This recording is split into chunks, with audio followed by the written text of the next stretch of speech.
انا عندي سؤال اللي تزوجه، يعني الحين انا يوم اروح اتزوج زي اللي تزوج هذول يدافع لك معه 70 الى 80 الف.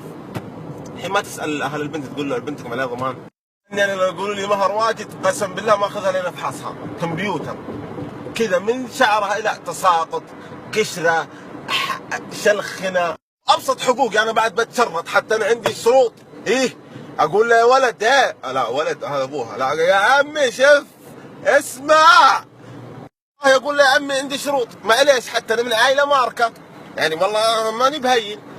اقول له تعطيني ضمان على البنت سنتين، مو تقعد 6 شهور تموت. سمعت الخير الاعمار بيد الله، بس اذا ماتت انا دافع فلوس. ماتت بنت خالتها بنت عمتها خدامت اي وحده، لو ابوها ميت اعطوني امها بس عوضوني. والله مبلغ مو بهين، والله تعبنا والله ولكم مشان الله.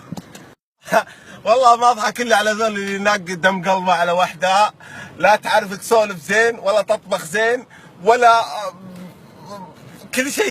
رضيت جعلكم ما رضيتوا. اروح لبنان اخذ ستها والله 30,000 يا ولد ولا شيء.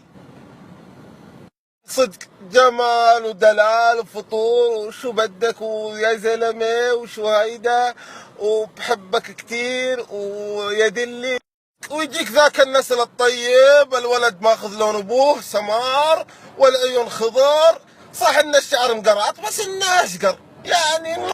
نصيحة حكيم، والله اني حكيم. نطلع لبنان يا ولد، اي احد يبي يروح لبنان يدق علي. نطلع لبنان ناخذ لنا 2 نصير ضراير مدري نسايب مدري نقرب البعض. لبنان يا وطني بحبك، مش مالك بشوفك بسهلك